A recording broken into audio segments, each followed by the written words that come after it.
country has been faced with continuous rolling blackouts for weeks now. Yeah, the financial impact of this on households, we know, is dire, especially on already struggling consumers.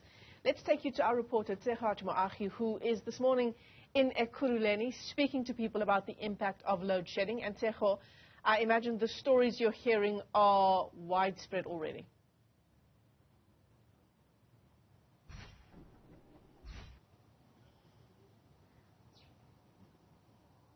Absolutely, Michelle. You know, it really is quite distressing rather, to hear from the community of Ekurhuleni about how much they've had to spend and really unplanned expenses. You can imagine people budget for the month, and then when there's load shedding, something triggers in the house and they suddenly have to then buy new appliances. I mean, I know of a family that has had to buy a new TV and a new fridge in just this year because of load shedding, but also load reduction, which we know Eskom also implements now and again. But let's then speak to a family owner, a resident here in Ekurhuleni, about how much her family has had to spend unbudgeted and unplanned expenses that they've had to incur. I'm joined by Katlego Sweeta Mnisi. Katlego, thank you so much for your time.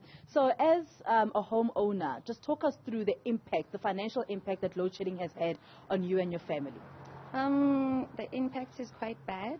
I had to spend plus minus 2.5 to get the gate motors repaired. It's for the third time now.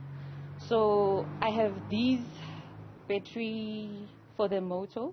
As soon as there's load shedding happening, as soon as the electricity comes back, it affects the motor because it burns the power supply and the PC board. So we had to buy new PC boards to replace.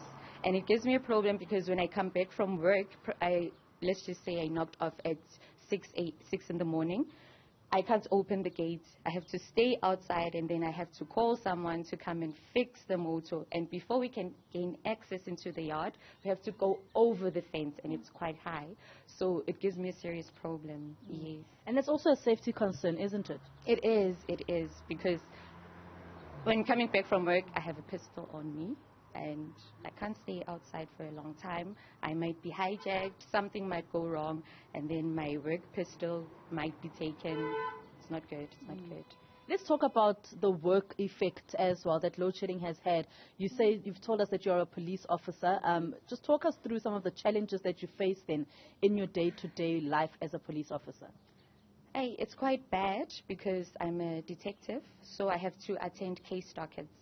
So while attending case dockets, I have to drive to the victim's place of residence and check the addresses in order for me to find the main house. So if there's load shedding, it's dark outside. I can't be able to see the address. If I try to call the complainant, I can't gain access because I don't have network.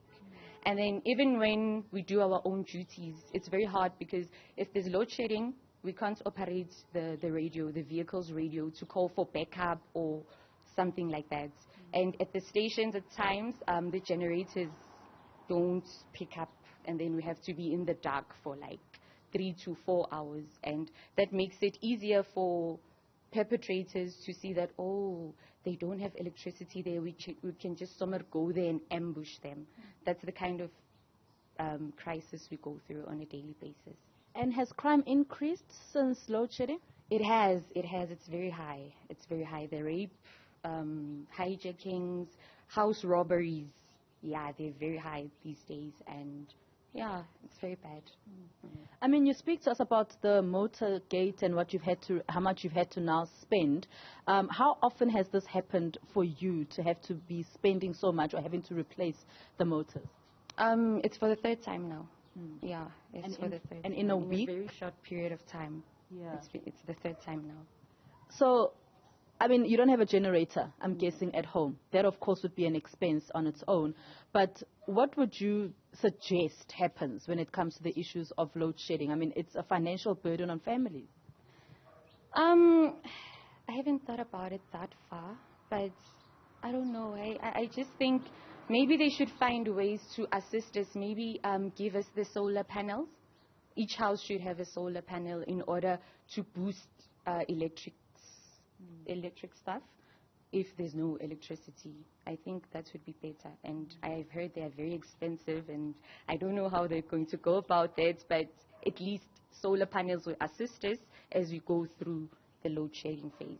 All right, thank you so much, Katlego Swita Mnisi, a resident in Ekurhuleni, really just speaking about her financial burden, Michelle, and you can imagine having to replace a motor, being unable to get in and out of your own home because of load shedding. Michelle?